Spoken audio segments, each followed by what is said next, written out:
De retour pour la deuxième partie de 72 Sports, le reste de l'actu.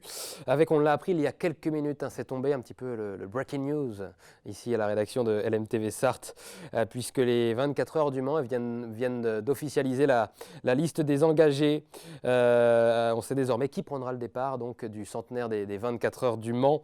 Peut-être l'édition la plus attendue de l'histoire, avec donc 62 engagés, 16 voitures en hypercar, donc la catégorie Rennes, et puis avec des noms prestigieux. J'ai perdu ma petite note. Non, c'est bon. On a donc bien Cadillac, on a bien Porsche, on a bien Toyota, on a bien Peugeot, et on a évidemment Glickenhaus. Parmi les Sartois, on note également la présence, et on les a reçus il y a quelques jours, des frères Robin, avec leur Aston Martin qui aura le numéro 72. Ils seront bien au départ du centenaire des 24 heures du Mans. On espère également avoir une petite place pour nos autres pilotes sartois comme Julien Canal, Vincent Capillaire et peut-être Mathis Poulet, qui sait. Voilà pour ce petit mot sport automobile. On voulait évidemment vous tenir informé sur ce point. On l'a appris juste avant l'émission également, et ça c'est du basket, c'est important. Après le retour de Taylor Rochestie, le MSB qui vient d'officialiser une nouvelle arrivée, l'Américain Cameron McGriff sera un renfort de taille dans la raquette, un secteur décimé en ce moment par les blessures, ailier de 25 ans de 2 mètres qui arrive en provenance de l'AEK Athènes. Et en plus, il a porté le maillot des Blazers à 3 reprises en NBA la saison dernière. C'est donc forcément un bon gars et un bon joueur, forcément en toute objectivité. Spéciale dédicace au Rip City Gang et également à Youssouf Nourkic, on sait qu'il nous regarde souvent depuis l'Oregon. Cameron McGriff qui pourrait faire ses débuts dès vendredi face à Fos-sur-Mer pour le championnat de Betclic Elite. On passe au football avec la deuxième division féminine. À présent, le Mans FC qui recevait le RC Strasbourg pour cette nouvelle journée de championnat. Malheureusement, les Mancelles vont concéder un premier but à la 56e minute de jeu. But de Léa Munier pour les Alsaciennes. Le Mans FC qui va subir et qui va être aidé sur ce poteau, sur cette frappe sur le côté droit là. Derrière, il y aura un face-à-face remporté par la gardienne Mancelles face à Latifa Abdou à la 73e minute de jeu. Dernière chance pour les joueuses de Damien Bolini avec cette frappe, cette belle frappe de Naomi Vagre qui malheureusement a été captée par la gardienne strasbourgeoise. Qu'est-ce qu'il a manqué aux joueuses de Damien Bolini? On a posé la question, Amoun Chamsoudine a tendu son micro. De la folie devant offensivement, voilà, et de la réussite notamment. Et après, être un peu plus au marquage sur le CPA. Après, je pense qu'on a un peu trop subi le match et on n'a pas essayé de l'emballer, et du moins on n'a pas essayé de revenir au score. Et voilà, un peu déçu. Globalement, c'est la frustration. C'est oui, un manqué de folie, on va dire offensive, mais on s'est quand même procuré des situations. Mais c'est d'encaisser sur un coup de pied arrêté où on est absent au marquage.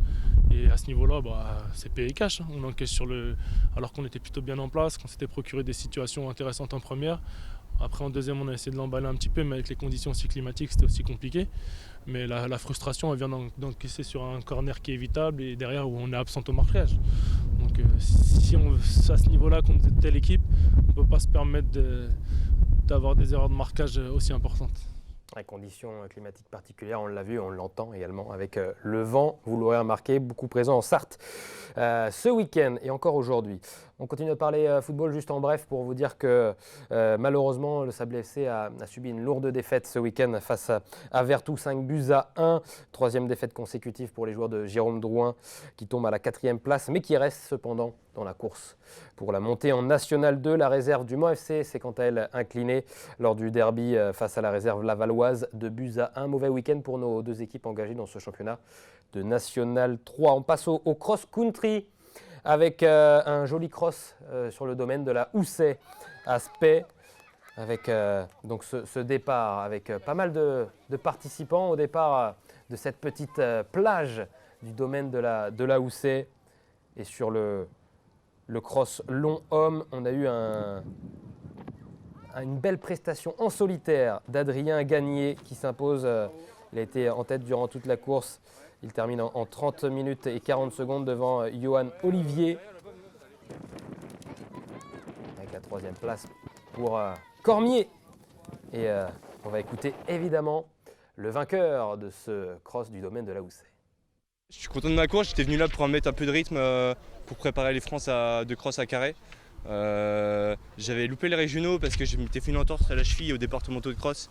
Du coup, aux inters, je me suis fait un petit peu surprendre au départ, ce qui fait que je pensais que ma qualif aux France allait passer un peu plus facilement. Donc, je suis passé tout juste, donc j'ai eu de la chance. Donc voilà, j'étais venu un petit peu pour me rassurer, puis pour faire un peu de rythme. Et puis remplacer ce cross-là par une séance, parce que c'est vrai que la saison elle est longue, donc faire des séances tout le temps sans être avec un bon groupe, c'est tout de suite un peu plus fatigant. Donc voilà, moi j'habite dans le coin, donc j'étais venu chez mes parents et voilà, j'en ai profité pour faire un peu de rythme ici. C'était un cross bien sympa avec du sable et une bonne ambiance, donc voilà. Voilà, bravo à Antoine Gagné qui s'impose donc chez les hommes. Chez les dames, on va voir le résultat et la vainqueur, notamment de ce cross long dame du domaine de la Houssaye. Il s'agit de Christine Fouché qui s'impose en 30 minutes et 32 secondes juste devant Derouet.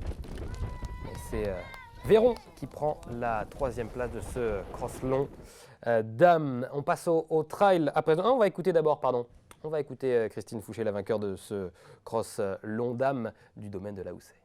Malgré le vent, bonne sensation, pas mal dans les jambes, des bonnes petites relances, donc bien passé. Le parcours, il est très bien. Quelques bosses, un petit peu aussi de relance. Bon, il y a la plage qui est un petit peu compliquée, mais bon, ça se fait bien. Du cross-country au trail, il n'y a qu'un pas, ou presque. Il y a un peu moins de lumière, en revanche, au trail du château de Montbreil, avec ce trail nocturne et plus de 500 participants au total sur les courses, le 7 km ou encore le 14 km, avec toujours des images assez sympas, assez inédites, assez impressionnantes, avec les 500 participants donc, qui sont tous équipés d'une frontale. Pour s'éclairer, c'est obligatoire évidemment, et la victoire est revenue à Sylvain Montmasson sur le 14 km qui partit en solitaire dès le début de la course. Il finit en 49-17, 2e place vous l'avez vu pour Kevin Rodriguez, le 3e c'est Julien Bouvet. Écoutons Sylvain Montmasson, le vainqueur de ce trail du château de Montbreil. J'ai été un peu à l'intox au début, essayer de mettre un peu de rythme, voir aussi si moi je répondais bien, si le corps répondait bien. Puis après ça a été, et après j'ai géré l'effort quand on m'a annoncé les écarts. Pour moi c'était déjà fait au 9e kilomètre, je crois qu'on m'annonce 1 minute 40, donc pour moi c'était déjà géré l'effort. Alors au niveau du parcours, c'est un parcours qui est varié au niveau du terrain, on a du gravier, on a du sable, on a des passages où on ne voit pas trop où on met les pieds, il y a de la boue. Donc c'est intéressant, c'est un bon parcours technique à des endroits, des bonnes relances. C'est vraiment un parcours type cross très très long, on va dire. La victoire pour Montfort-le-Génois donc chez les hommes, chez les dames sur le 14 km. La victoire est revenue à Lucie Limousin qui s'impose en un tout petit peu moins d'1 heure, 59 minutes et 59 secondes très exactement. 2e place pour Dany Le Sergent. On voit arriver juste après 1 heure de course et 2 secondes. La 3e place est revenue à Marine Ampis. Voilà pour le podium dames. Écoutons Lucie Limousin, la vainqueur de ce trail. La course s'est très bien passée, avec beaucoup de plaisir, des relances, la variété. Voilà, moi j'étais dans ma course, je regardais pas derrière mais devant. Et c'était le plaisir avant tout à la sensation. L'objectif c'était de prendre du plaisir et après le résultat, enfin la première place, c'est que la cerise sur le gâteau, quoi. La cerise sur le gâteau et un joli doublé pour Montfort-le-Génois. Passons au handball à présent avec un nouveau match pour les Mamertines. Vous savez que Mamers évolue en National 2 féminine et 2 semaines après la défaite face à la réserve de Celles-sur-Belle, eh bien les Mamertines ont su inverser la tendance pour s'imposer 33-28 face à Saint-Sébastien. Un match tendu du début à la fin, renversé dans le dernier quart d'heure par Mamers. Un revirement impulsé notamment par Audrey Pinault, meilleure marqueuse de la rencontre et meilleure marqueuse de National 3 la saison passée, qui a été autrice de 7 buts ce dimanche. Bravo à Audrey Pinault. Hugo Coutable m'a rejoint sur ce plateau. Bonsoir Hugo. Bonsoir. On parle de cette chronique, vous en avez peut-être pris l'habitude sur 72 Sports avec bruit de vestiaire. Vous mettez désormais un visage sur cette chronique. Hugo qui est allé un petit peu mettre son nez derrière les métiers du sport sartois.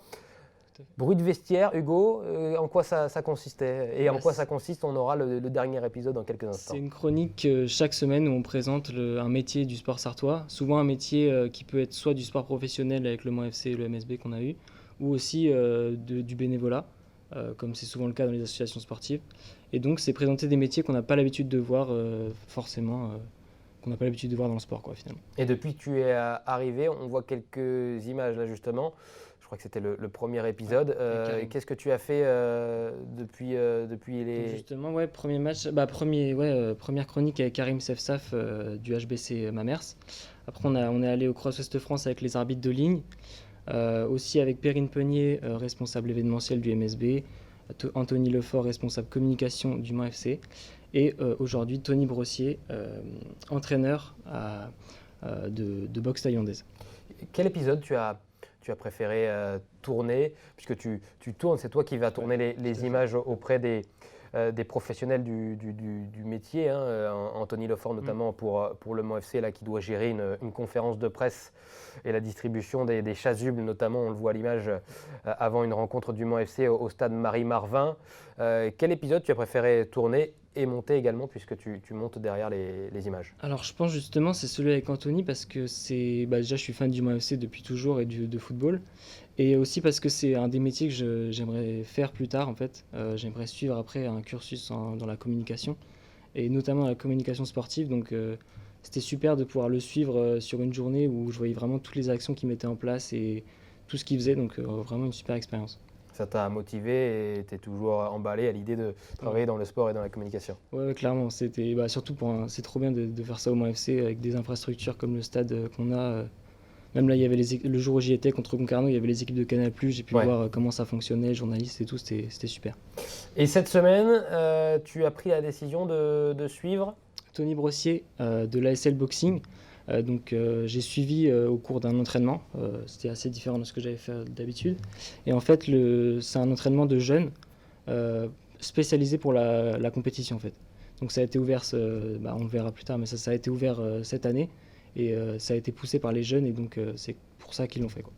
On le verra plus tard, on le verra même tout de suite. Hugo, je propose qu'on regarde ce dernier numéro de Bruit de vestiaire. Bonjour à tous, aujourd'hui je vous retrouve au centre d'entraînement de l'ASL Boxing pour un entraînement aux côtés de Tony Brossier, entraîneur de boxe thaïlandaise. C'est parti.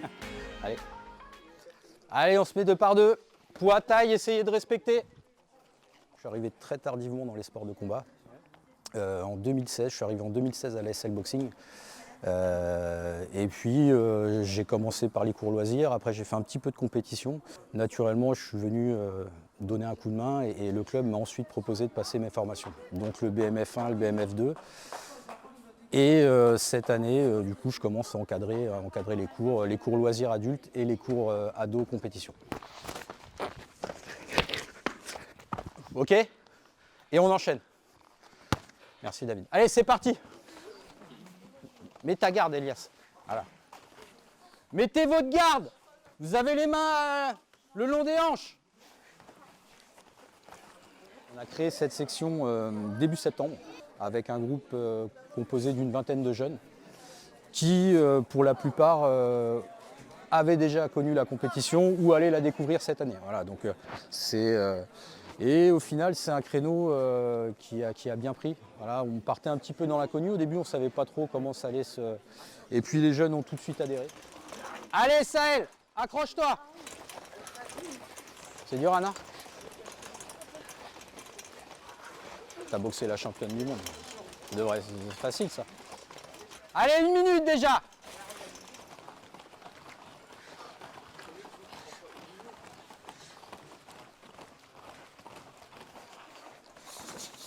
Ouais, merci. Ouais. Allez, mon grand. Allez. Voilà, 2 fois qu'il te fait la même. Allez, 25, c'est Massy qui donne le rythme. Allez, 1, 2. Ok, passez un bon week-end. Allez. Bien joué.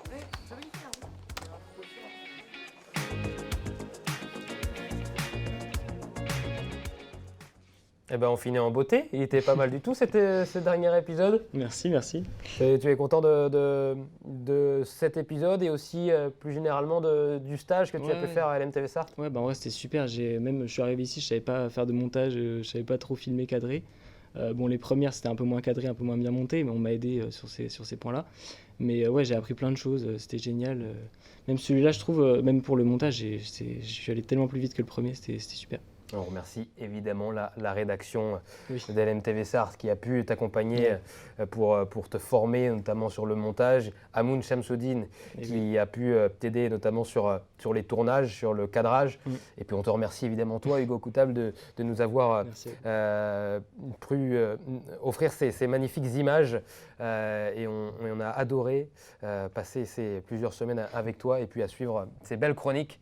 Et puis on te souhaite évidemment une très bonne continuation dans le sport et peut-être dans la communication. Donc.